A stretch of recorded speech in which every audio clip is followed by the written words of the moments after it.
할렐루야, 중총 목사와 함께하는 영성 산책 시간입니다. 라반에게는 레아와 라헬이라는 두 딸이 있습니다. 첫째 딸 레아는 시력이 약하다고 되어 있는데 이 말은 눈매가 부드럽다라는 뜻이 될 수도 있고 문자 그대로 근시라는 뜻도 될 수가 있습니다. 반면 둘째 딸인 라헬은 곱고 아리따웠는데 몸매가 아름답고 얼굴도 예뻤다는 뜻이죠. 다같이 창세기 29장 16절과 17절 같이 읽습니다. 라반에게 두 딸이 있으니 언니의 이름은 레아요, 아우의 이름은 라헬이라. 레아는 시력이 약하고 라헬은 곱고 아리따우니.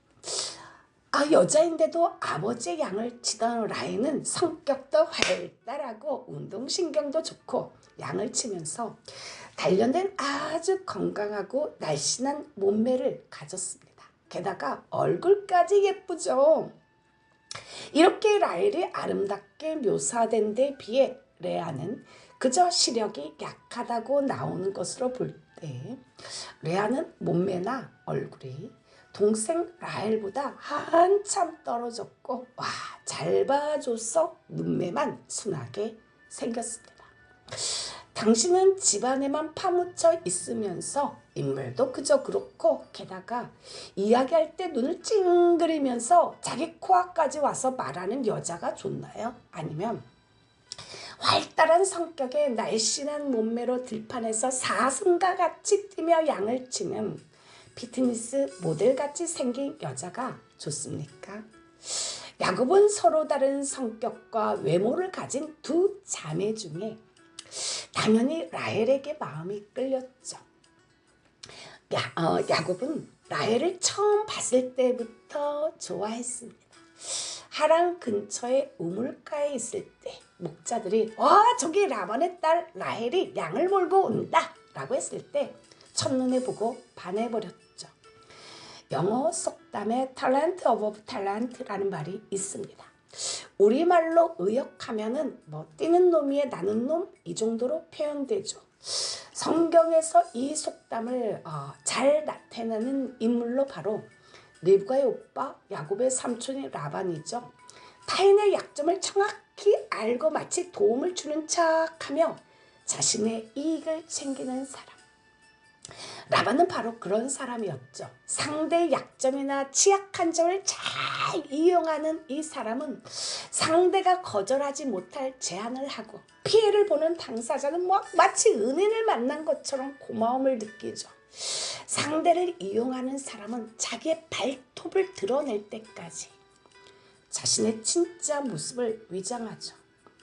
라반은 야곱이 자신의 딸인 라헬에게 마음이 있음을 간파하고 야곱을 붙잡아 둘 계략을 짰습니다.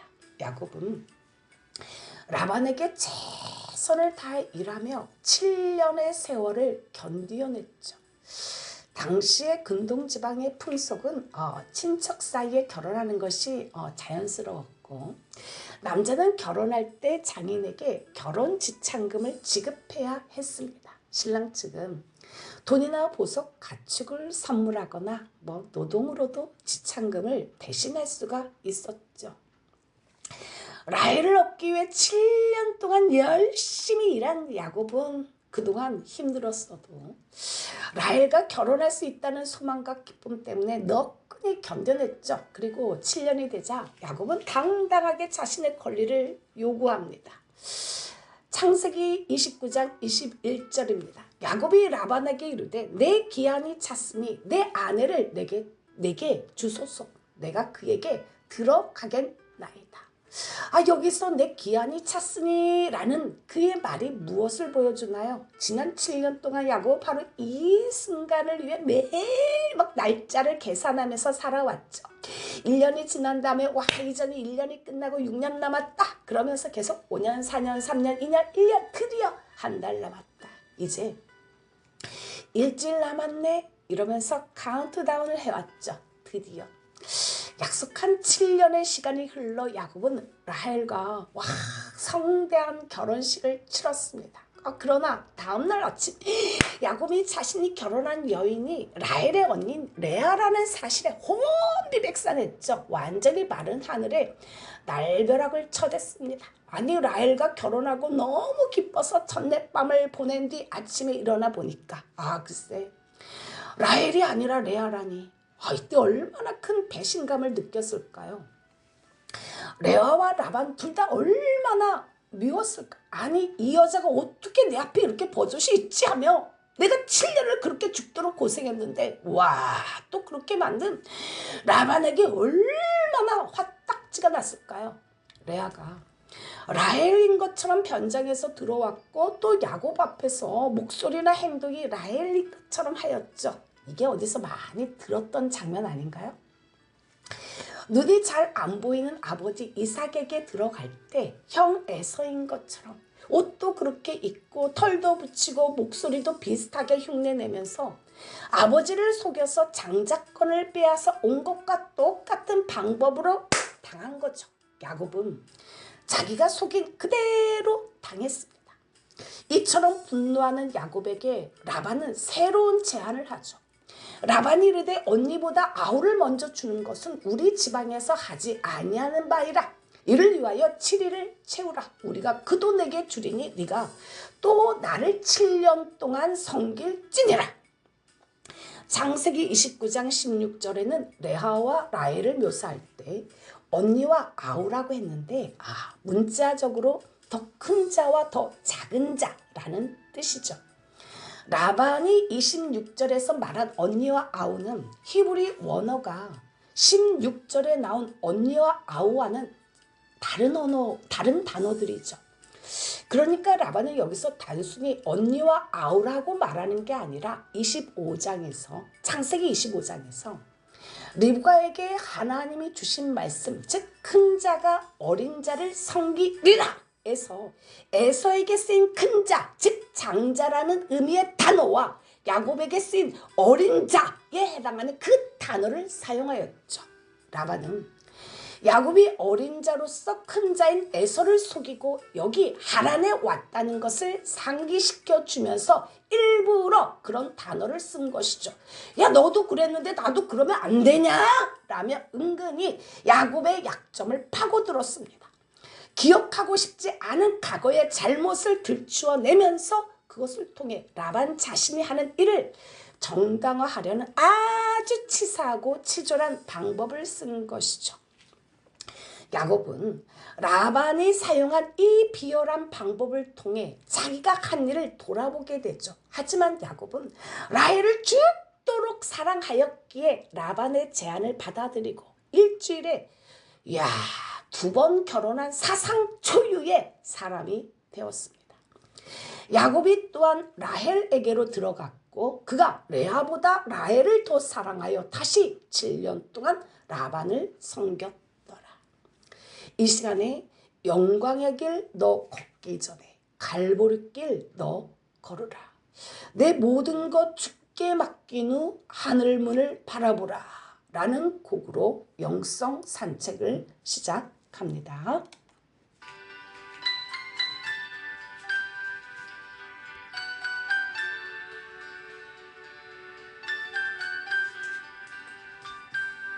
영광의 길 너 걷기 전에 갈보리 길 너 걸으라. 내 모든 것 주께 맡긴 후 하늘 문을 바라보라. 하늘 가는 다른 길 없네. 오직 예수 오직 한 길. 갈보리 길 걸어가신 주 그 길 따라 너 걸으라. 방황하는 영혼을 위해 십자가에 길이 있네. 죄에 빠진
할렐루야. 어느 여자의 이야기입니다. 제 남편은 평소에 착하고 예의 바르고 인정받는 사람이요. 교회에선 싫어하는 사람이 거의 없습니다. 그런데 그러한 내 남편이 외도를 했어요. 아직도 남편은 집으로 들어오지만 그 상간녀와 같이 여행도 하고 잠자리도 하고 있습니다. 도대체 이러한 일이 왜 제게 일어났는지 그 자체가 너무나 끔찍해서 상상조차 할 수가 없습니다. 왜 도대체 이런 일이 나에게 일어났단 말인가요? 전 정말 제 인생에서 이런 일이 생길 줄은 몰랐습니다. 지금껏 그런 이야기를 들을 때마다 남의 일이려니 하고 여겼죠. 그런데 저한테 일이 터지고 보니 정말 앞이 캄캄하고 터져 나오는 분노를 주체할 수가 없습니다. 지금까지 살면서 전 단 한 번도 살인 충동을 느껴본 적이 없는데 지금은 저 자신 스스로가 걷잡을 수가 없습니다. 제 자신을 믿을 수가 없어서 무서워. 주방에 있는 식칼을 다 치워버리고 끝이 둥근 가도만 남겨놨습니다. 이제 전 어떻게 해야 하죠? 결혼 22년 차의 한 성도의 고백입니다. 지금까지 살아온 것은 하나님의 은혜였죠. 경제적으로나 신앙적으로도 어디 하나 부족한 것이 없었거든요. 자녀들도 착실하고 남편도 사업체에만 집중하면서 가정적이었거든요. 그녀는 갑자기 화가 치밀어 오르는지 씩씩거리면서 이렇게 말을 합니다. 이런 일이 터지고 나니 제가 창세기에 나오는 레아가 된 느낌이에요. 동생한테 밀려서 남편한테 사랑도 못 받고 평생 늘 먼 발치에서 있어야 했던 비운의 여인 말이에요. 정말 레아가 비운의 여인일까요? 야곱은 일주일 사이에 두 자매와 결혼하게 되었습니다. 이 가정 속에서 가장 상처를 받을 사람은 누구일까요? 야곱도 상처를 받았겠지만 가장 많은 상처를 받은 사람은 단연코 레아입니다. 야곱이 원한 여인은 레아가 아니라 라헬이었죠. 첫날 밤을 지내고 보니까 라헬이 아닌 레아였고 그래서 어쩔 수 없이 레아와 결혼하였죠. 부부관계가 이렇게 시작이 되었으니 야곱이 레아를 사랑하였을까요? 야곱은 라헬을 사랑하여 그녀와 결혼하길 원했지만 라반의 계략에 의하여 레아와 사랑이 없는 결혼을 먼저 하게 되었죠. 형식적인 부부관계를 유지하며 외롭고 질투로 인하여 괴로워하며 힘든 삶을 살았습니다. 외면당하고 무관심의 대상이 되며 억지로 관계를 유지한 채 불행하게 사는 사람. 남편의 사랑을 받지 못한 레아는 평생을 동생 라헬에게 마음을 빼앗긴 남편 야곱을 지켜봐야 했죠. 레아의 6명의 아들의 이름 속에서 알 수 있는 것이 무엇인가요? 레아는 자신이 낳은 아들들의 이름을 통하여 남편에 대한 마음을 잘 표현하고 있죠. 레아는 남편의 사랑을 얻는 것이 인생의 유일한 목표였죠.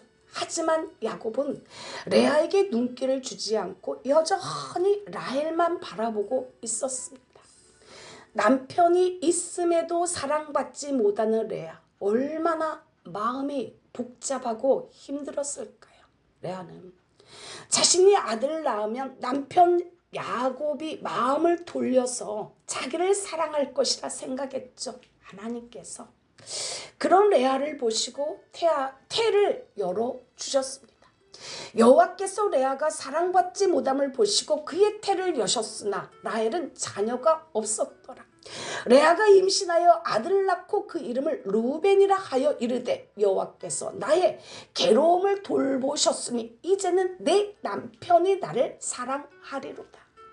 루벤이라는 이름은 보라 아들이다 라는 뜻이죠. 드디어 내가 아들을 낳았다. 이것 좀 봐라 하는 레아의 자랑스러운 마음을 느낄 수가 있습니다. 그 당시는 아들을 낳는 것이 여인에게 축복인 동시에 남편을 얻을 수 있는 최선의 방법이었죠. 남편의 마음을 얻을 수 있는. 그래서 레아는 내가 아들을 낳으면 남편도 나를 사랑하게 될 것이고 그러면 결국 내 불행한 삶도 해결될 것이다 라고 생각했죠. 그런데 그게 아니었죠. 아들이다 하고 낳았는데 그 사랑을 못 받죠. 그래서 아기를 또 낳아요. 사랑을 받고 싶은 간절한 마음에. 창세기 29장 33절 다 같이 읽습니다. 그가 다시 임신하여 아들을 낳고 이르되 여호와께서 내가 사랑받지 못함을 들으셨으므로 내게 이 아들도 주셨도다 하고 그의 이름을 시므온이라 하였으며, 시므온은 들으심이라는 뜻이죠. 하나님이 내가 사랑받지 못함을 들으셨다라는 거죠. 그래서 아기를 주셨다는 거예요. 그러나 이상하게 아기를 낳으면 낳을수록 레아는 더 깊은 외로움 속으로 빠져들게 됩니다. 자신이 가장 갈망하는 남자가 다른 여자의 품에, 그것도 자기 동생의 품에 늘 안겨있는 모습을 봐야 하는 하루하루의 삶이 어떠하였을까요? 한마디로 지옥이었죠. 레아는 둘째 시므온을 낳았을 때 이제 남편이 자신에게 돌아올 것이라 생각했죠. 하지만 여전히 라헬에게 향해 있는 야곱의 마음은 레아에게 돌아오지 않았습니다. 레아는 남편 야곱의 사랑을 받지 못했죠. 오히려 레아는 시간이 갈수록 좌절감만 싹트고 상처와 아픔만 쌓여 갔습니다. 그럼에도 레아는 아기를 계속 낳음으로써 어떻게든 야곱의 마음이 자기에게 연합하기를 원했죠. 셋째를 낳을 때 레아는 아들 이름을 레위라고 지었습니다. 레위는 남편과 나는 연합할 것이라는 뜻이죠. 레아는 남편이 몸으로는 분명 자기 옆에 들어와 있고 잠자리를 함께 했지만 그의 마음은 자기와 함께 하지 않는 것을 잘 알았죠. 야곱의 사랑과 헌신은 늘 라헬을 향해 있었습니다.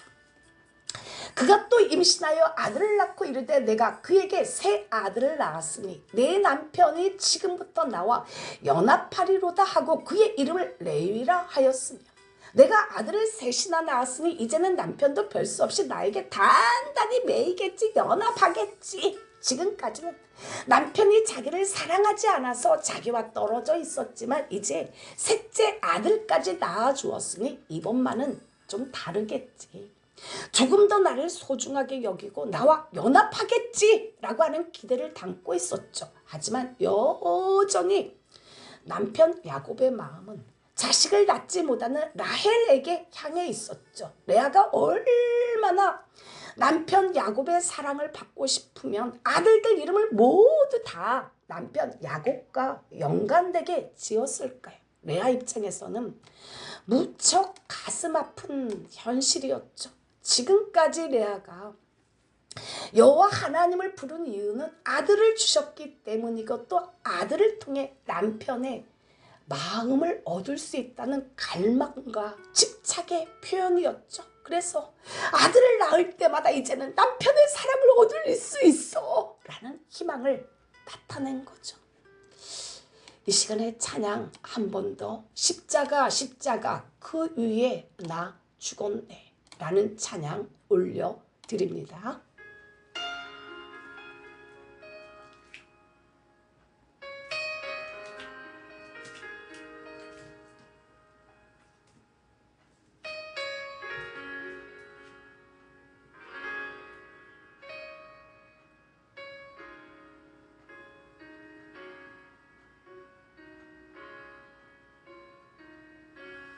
십자가 십자가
할렐루야. 레아의 간절한 소망에도 불구하고 야곱은 레아와 연합하기를 거부합니다. 별로 레아와 연합할 마음이 없죠. 그에 따라 레아의 마음은 늘 공허하고 그녀의 삶은 언제나 불행했습니다. 레아의 입장에서 보면 결혼했는데도 사랑받지 못하는 그 고통이 얼마나 컸을까요? 항상 남편이 자기를 볼 때마다 차갑고 무관심한 눈길로 볼 때 얼마나 비참할까요? 레아도 남편의 사랑을 받으며 행복한 결혼 생활을 하고 싶었죠. 서로의 좋은 동반자가 되어주고 서로 사랑한다고 말하고 듣고 실천하고 다양한 방법으로 사랑을 전달하고 표현하고 싶었습니다. 즐겁고 기쁜 성생활을 하는 것, 정서적인 지지와 심리적인 안정을 주는 그런 사랑이 있는 결혼 생활을 하고 싶었죠.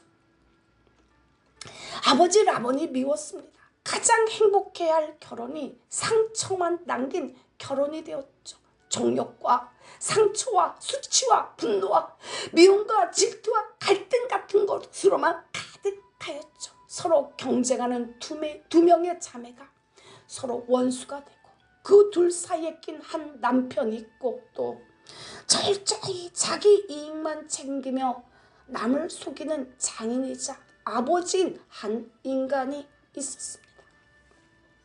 이런 것이 어떻게 믿음의 사건이 될 수 있을까요? 그런데 놀라운 것은 이러한 복잡한 관계와 미움과 속임수와 이기적인 욕심과 행동에도 불구하고 마치 하나님이 전혀 안 계신 것 같이 보였어도 하나님의 계획은 소리 없이 진행되고 있었다는 사실이죠. 하나님은 이 상황 속에서 당신의 선한 뜻을 이루고 계셨습니다. 일하고 있었죠. 놀랍게도 레아가 하나님 안에서의 영적인 변화를 보여주고 있죠. 레아는 사색하는 시간들이 많아졌습니다. 하나님이 믿음의 사람들에게 원하는 것은 오직 주님만 바라보며 주님의 말씀을 주야로 묵상하고 행하는 것이죠. 그런데 레아는 하나님을 잊어버린 채 오직 야곱만 바라보며 야곱을 주야로 묵상하면서 살아왔죠. 야곱. 바로 이것이 바로 레아에게 있어서의 문제의 핵심이죠. 하나님의 말씀을 잊은 채 눈앞의 것만을 보고 그것을 붙잡으려 한다면 그것이 당장은 좋아 보일지 몰라도 사실은 내가 그것을 붙잡은 것이 아니라 그것이 나를 사로잡아 버린 거죠. 내가 그것을 지배하는 것이 아니라 그것이 나를 지배해버리죠. 바로 그게 우상입니다. 그런데 레아에게 놀라운 반전이 일어나죠. 레아는 마음속에 가장 깊은 소망을 이제는 남편이나 아들에게 두기를 내려놓으며 오직 제가 주님만 바라보겠습니다 라고 한 거죠. 하나님만 바라보며 하나님을 찬양하겠다고 한 거죠.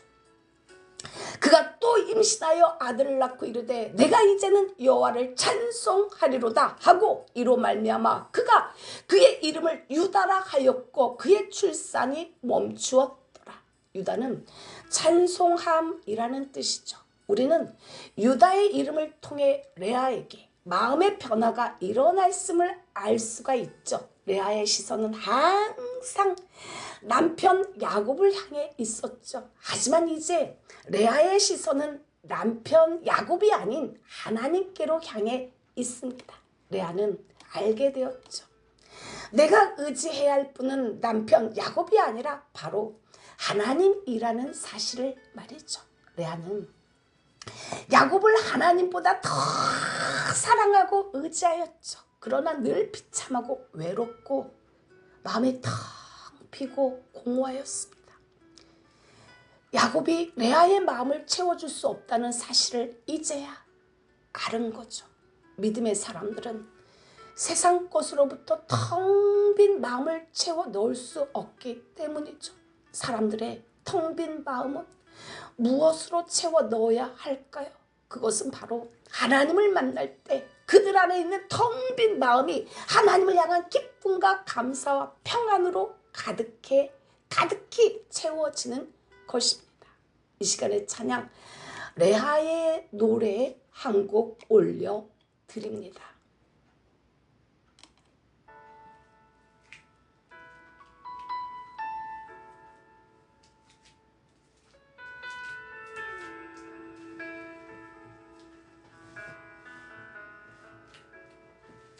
야곱은 날 외면하여도 주님은 날 보아주신다. 야곱은 날 무시하여도 주님은 날 들어주신다. 야곱은 날 떠나갔지만 주님은 나만 안으신다. 야곱은 날 인정 안 해도 주님은 나만 인정하네.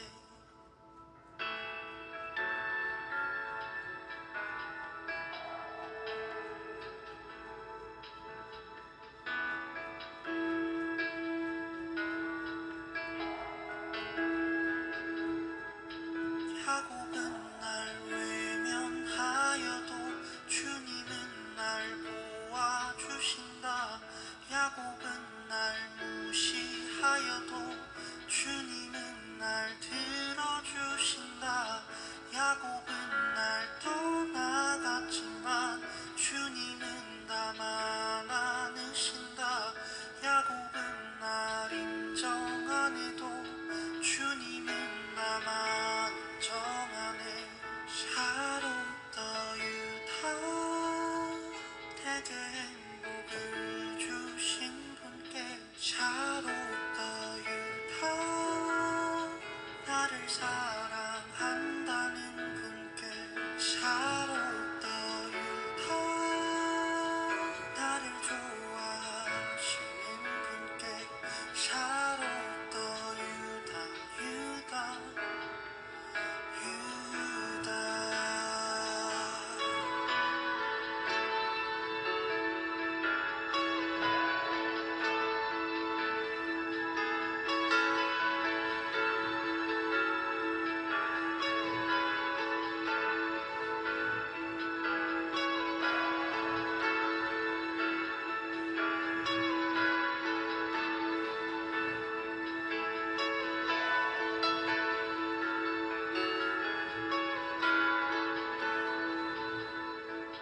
너는 아주 특별해. 아주 많이 특별해. 사람들이 뭐래도 너는 아주 내게 아주 특별해. 세상은 널 외면하여도 주님은 널 도와주신다. 세상은 널 무시하여도 주님은 널 듣고 안고 껴안아. 세상은 널 떠나갔지만 주님은 나만 안으신다. 세상은 널 인정 안 해도 주님은 너만 샤롯더 유다 내게 행복을 주신 분께 샤롯더 유다 나를 사랑한다는 분께 샤롯더 유다 나를 좋아하시는 분께 샤롯더 유다 유다 유다.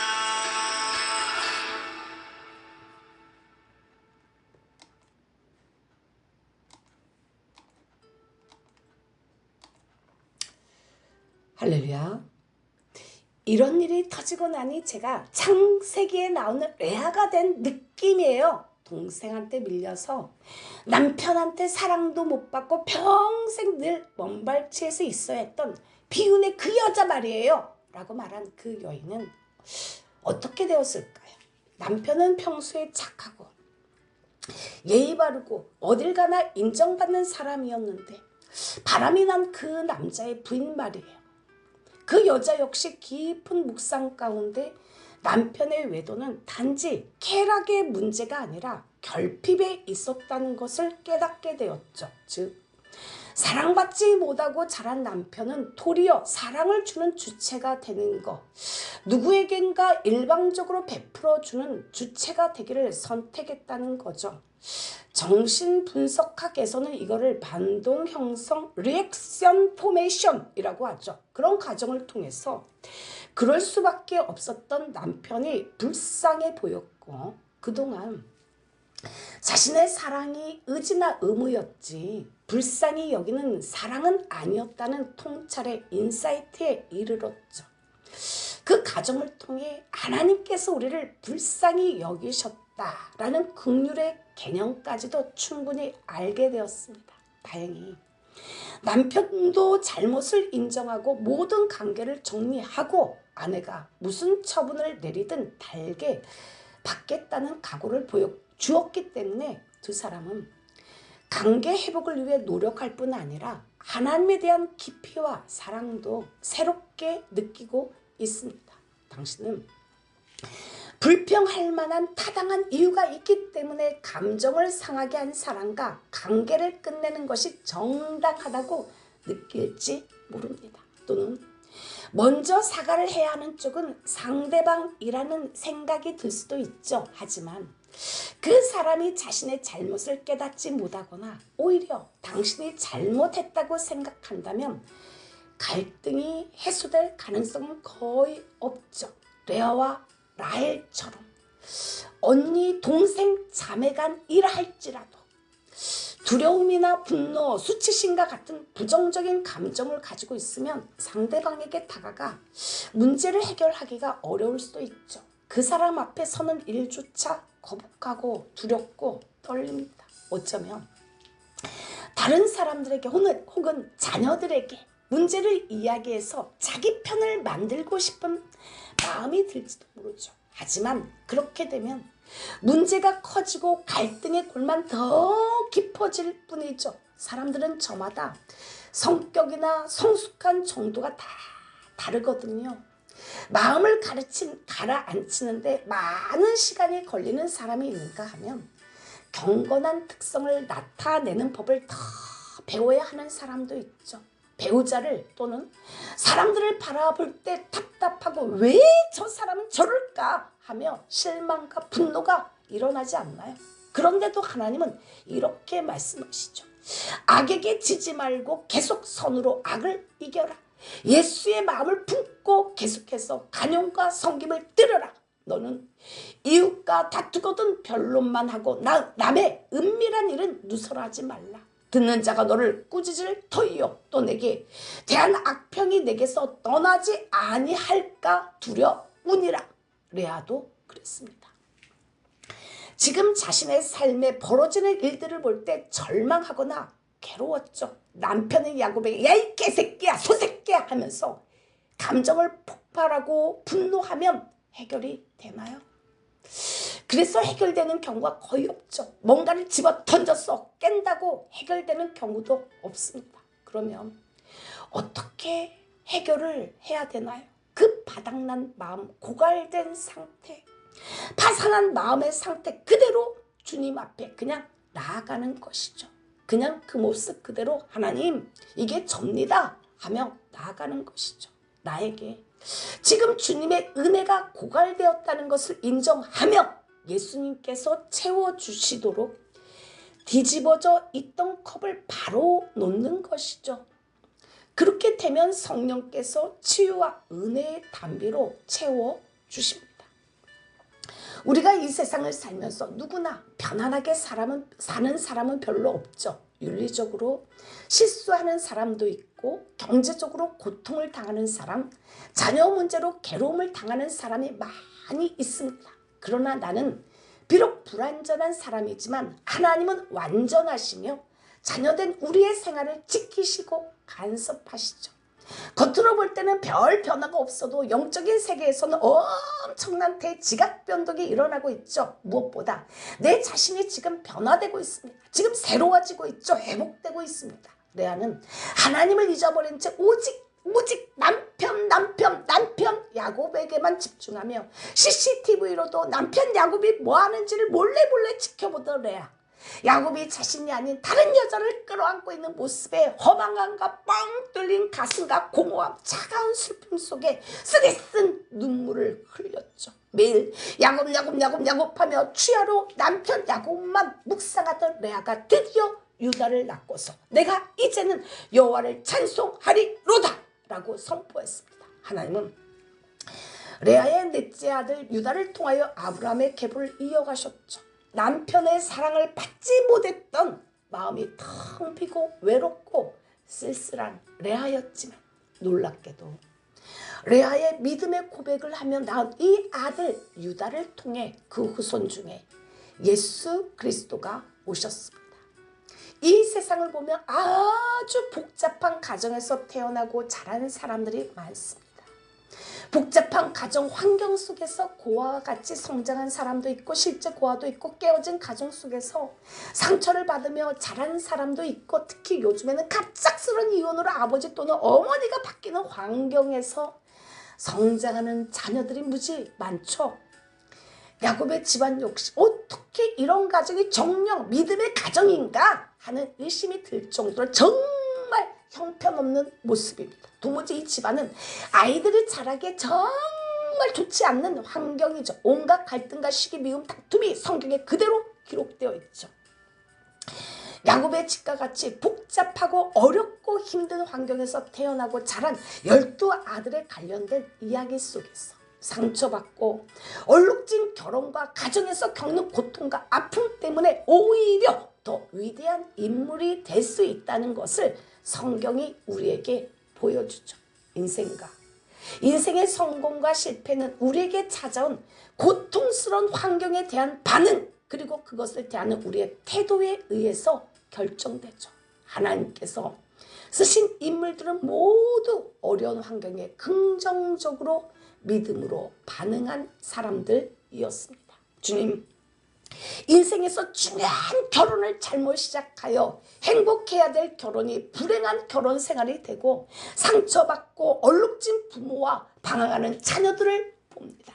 남편은 다른 데 신경을 팔고 있고 사랑받지 못하고 외로운 공허한 마음을 내가 이제는 여호와를 찬송하리로다 라고 고백한 레아처럼 이제 우리의 시선을 하나님께 돌리며 하나님께 고정시키게 하옵소서. 예수 이름으로 기도를 올려드립니다. 아멘. 이 시간의 찬양 예수 감사하리 감사하리 찬양 한 곡 올려드립니다.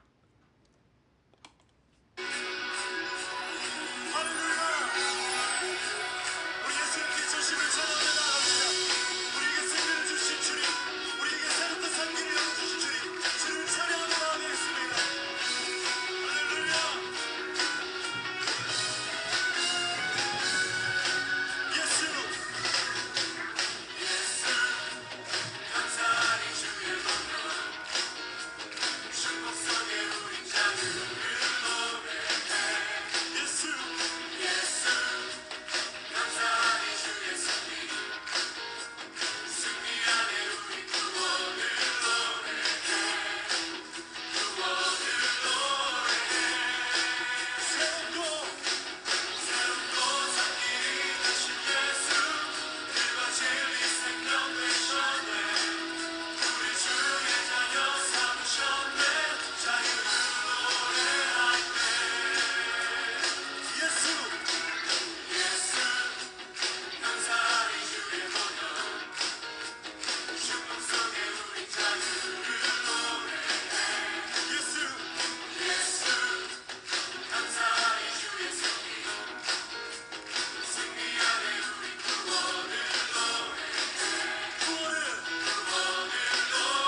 Together.